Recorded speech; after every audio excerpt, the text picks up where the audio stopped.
teman-teman semua, Assalamualaikum warahmatullahi wabarakatuh.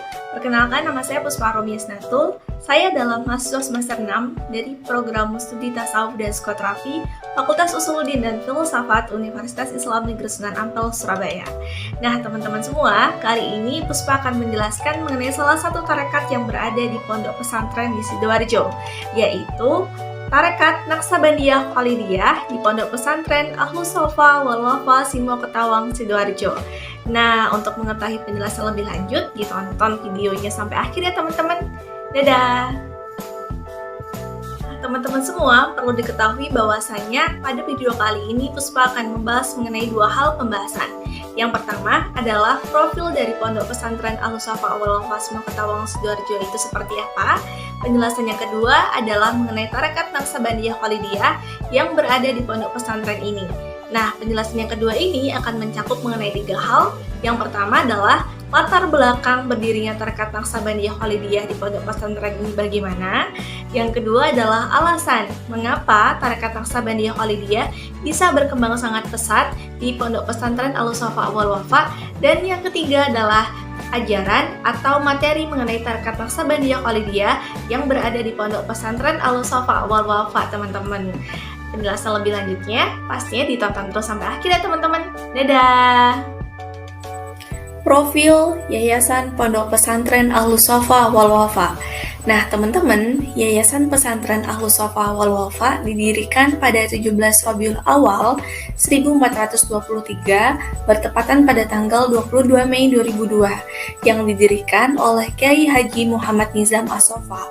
Latar belakang didirikannya pondok pesantren ini karena diawali dari sebuah pengajian majelis taklim yang berpindah-pindah tempatnya hingga jamaah semakin banyak dan pindahlah dan dibangunnya Yayasan Pesantren Ahlus Shafa wal Wafa di Simo Ketawang, Wonoayu, Sidoarjo pada tanggal 5 Agustus 2009. Di samping menjadi pimpinan pondok, Kyai Nizam juga memiliki karya yaitu berupa syair tanpa waton yang mana syair ini dikenal dengan syair Gus Dur karena pada kalimat pembuka ini terdapat suara Gus Dur.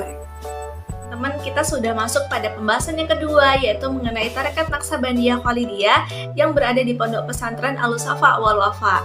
Kita tonton sampai akhir ya teman-teman. Jangan lupa supaya kita bisa belajar mengenai latar belakang berdirinya tarekat ini, alasan mengapa tarekat ini bisa berkembang sangat pesat, dan yang ketiga adalah ajaran dari tarekat ini bagaimana. Yuk kita simak video sampai akhir. Sejarah Tarekat Naksabandiyah Khalidiyah di Yayasan Pesantren Ahlus Shafa wal Wafa Simo Ketawang, Wonoayu, Sidoarjo dengan pembimbing tarekat yaitu Kyai Haji Nizam As-Sofa bermula dari sebuah pengajian yang dipimpin oleh ayah Kyai Nizam yaitu Kyai Haji Saiful Huda. Setelah kembalinya Kyai Nizam dari Mesir pada tahun 2000, beliau diutus untuk mengisi majelis kajian itu. Pada mulanya, kajian ini hanya diikuti beberapa kerabat saja, hingga akhirnya banyak yang berminat untuk mengikuti kajian tersebut. Tidak hanya mengisi majelis taklim kajian ini saja, akan tetapi Kyai Nizam juga sempat mengajar di pondok Kyai Haji Muhammad Abdul Hayy, dikarenakan pada saat itu Kyai Haji Ahmad Saiful Huda menjadi khalifah di pondok tersebut. Nah, teman-teman, pada tahun 2002, Kyai Nizam ini mempunyai keinginan untuk mendirikan sebuah lembaga tarekat. Dan pada akhirnya, didirikannya pondok tersebut di Desa Simo Ketawang, Wonoayu, Sidoarjo yang letaknya tidak begitu jauh dari Desa Tanggul, yang sekarang menjadi Yayasan Pesantren Ahlus Shafa wal Wafa. Pengajian tasawuf masih lanjut dilaksanakan hingga pada tahun 11 Maret 2007 didirikannya Tarekat Naksabandiyah Mujadiyah Khalidiyah. Akan tetapi, tarekat ini lebih dikenal atau lebih disingkat dengan Tarekat Naksabandiyah Khalidiyah. Mursyid yang mengembangkan tarekat tersebut yaitu Kyai Haji Nizam As-Sofa.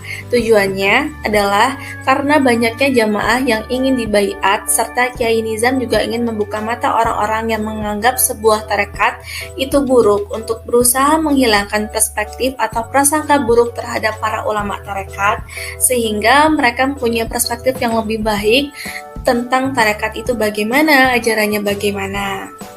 Perspektif mereka yaitu menganggap para ulama sebagai seseorang yang mengajarkan amalan yang menyerupai ibadah, akan tetapi tidak ditemukannya tuntunan yang mengarah kepada Allah dan Rasul-Nya. Nah, tuduhan mereka berbanding terbalik dengan kenyataannya, teman-teman. Para ulama tarekat senantiasa memberikan wejangan tarekat yang bersumber pada Al-Quran dan hadis yang bisa diterima secara ittisal sampai kepada Rasulullah Shallallahu Alaihi Wasallam. Bahkan tujuan pencapaian ajaran tarekat yaitu menjalankan syariat dengan jalan yang teratur sesuai keadaan yang ada supaya mencapai hakikat hidup yang sesungguhnya. Itulah salah satu tujuan atau fungsi dari tarekat, teman-teman. Jadi, untuk teman-teman yang masih mempunyai perspektif yang buruk terhadap tarekat, dimohon untuk menghilangkan perspektif tersebut karena sesungguhnya ajaran tarekat itu bertujuan untuk mencapai salah satu syariat Islam yang baik dan benar sesuai dengan tuntutan Rasul Shallallahu Alaihi Wasallam. Pembahasan yang kedua yaitu mengenai latar belakang mengapa tarekat Naksabandia bisa berkembang dengan pesat di Pondok Pesantren Al-Wafa wal Wafa Sidoarjo. Tarekat Naksabandia Khalidiyah di Yayasan Pesantren Al-Wafa wal Wafa mengalami perkembangan yang sangat pesat dengan seiring berjalannya waktu. Banyak jamaah yang mengikuti kajian tersebut dari kalangan bawah hingga menengah ke atas. Jamaahnya pun banyak yang dari luar daerah maupun kota. Nah, kajian ini tidak hanya dilakukan di Yayasan Pesantren Al-Wafa wal Wafa saja, akan tetapi hingga pada saat ini berkembang dari berbagai daerah hingga luar pulau. Nah, teman-teman, perkembangan tarekat Naksabandia ini dilihat dari 3 sisi, yaitu sisi jamaah, sisi kajian keilmuan, sisi majelis taklim zikir pesantren. Dari sisi jamaah, ini berkembang mulanya karena banyaknya kajian-kajian ataupun majelis taklim zikir yang diadakan di Yayasan Pesantren Al-Wafa wal Wafa hingga menimbulkan ketertarikan jamaah atau masyarakatnya untuk mengikuti kajian tersebut. Bahkan banyak jamaah dari luar Sidoarjo, contohnya dari daerah Gresik, Pasuruan, Malang, Tuban, Probolinggo, Surabaya, dan kota-kota lainnya. Sedangkan dari segi keilmuan, Kyai Nizam mengedepankan atau menekankan kitab-kitab tasawuf. Di antaranya terdapat kitab Hidayatul Azkiya, kitab Hikam, kitab Idokul Himam, kitab Jami'ul Usul fil Auliya, dan kitab-kitab tasawuf yang lainnya. Sedangkan apabila dilihat dari sisi majelis taklim zikir ini tidak hanya dilakukan di Yayasan Pesantren Al-Wafa wal Wafa saja, akan tetapi dilakukan di masjid daerah ataupun kota. Bahkan Yayasan Pesantren Al-Wafa wal Wafa juga mempunyai 2 pondok cabang yang berada di Jambi, Pondok Pesantren Darussalam dan Pondok Babu Sofa yang berada di Malang. Pondok pesantren masih dalam proses pembangunan, akan tetapi juga sudah ditempati untuk majelis taklim dan zikir pada masyarakat dan jamaah setempat.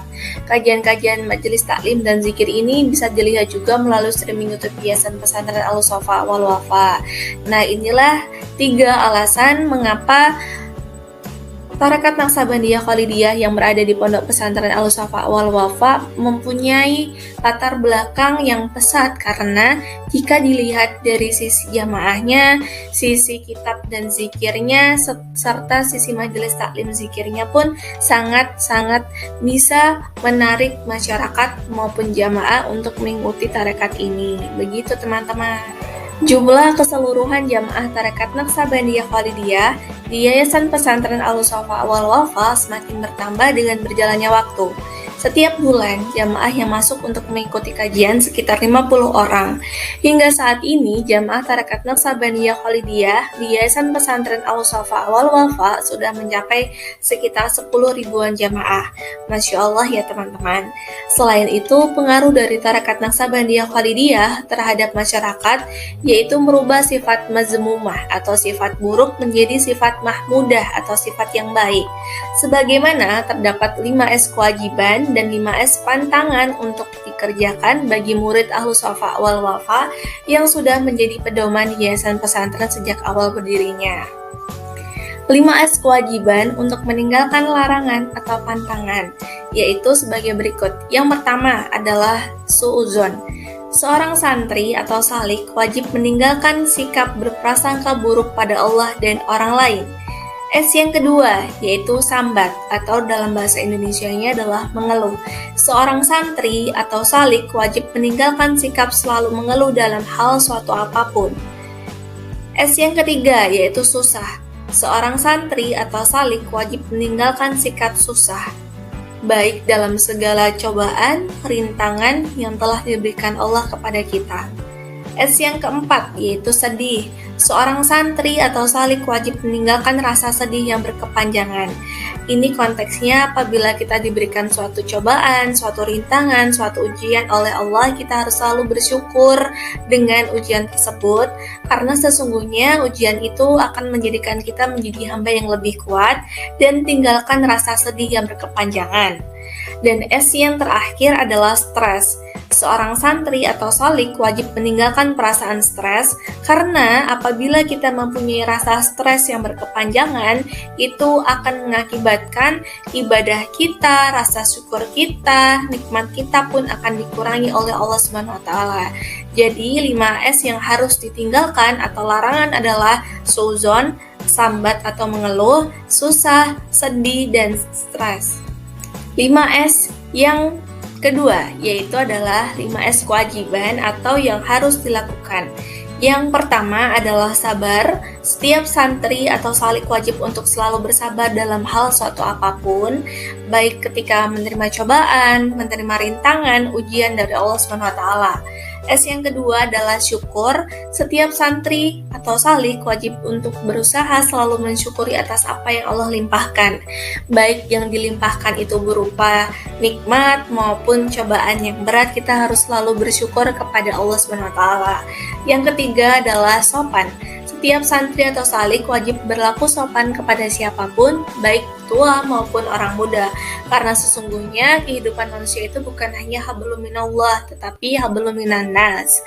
S yang keempat, yaitu santun. Setiap santri atau salik wajib menjaga santun kepada guru, orang yang lebih tua maupun muda. Dan S yang terakhir adalah sumringah, atau dalam bahasa Indonesianya bisa diartikan dengan selalu tersenyum. Setiap santri ataupun salik untuk selalu tersenyum atau sumringah walaupun mendapatkan suatu masalah. Jadi intinya ketika kita mendapatkan suatu ujian, cobaan, rintangan yang telah Allah berikan kepada kita harus sabar, syukur, dan tetap tersenyum, karena itulah kunci agar kita mempunyai hati yang ringan, hati yang tidak cepat mengeluh, hati yang tidak stres, dan hati yang lapang dada. Seperti itu teman-teman.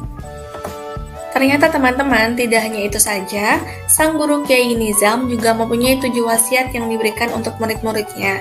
Nah, dari 7 wasiat ini juga dapat merubah sifat mazmumah, yaitu sifat yang buruk menjadi sifat mahmudah atau sifat yang baik.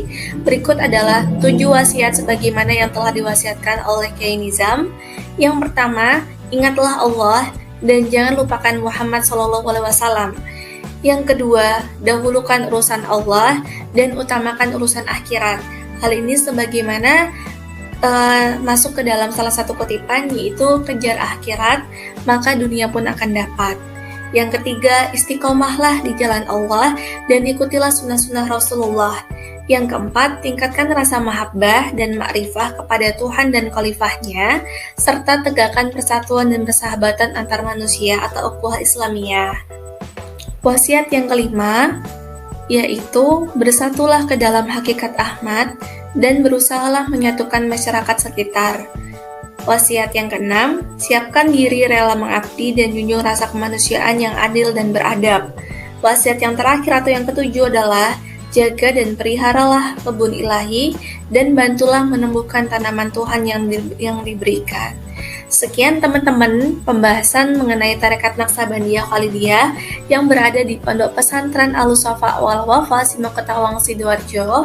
Semoga dari pembahasan ini kita lebih mempercayai mengenai ajaran tarekat itu baik untuk meningkatkan keimanan kita kepada Allah Subhanahu wa taala dan meningkatkan rasa ibadah kita yang sesuai dengan syariat Al-Qur'an dan sunnah Nabi Muhammad SAW. Semoga dari pembahasan ini kita bisa mendapatkan ilmu yang bermanfaat dunia maupun akhirat. Amin. Wassalamualaikum warahmatullahi wabarakatuh. Sekian dari Puspa. Dadah. Sampai ketemu di episode pembahasan selanjutnya teman-teman.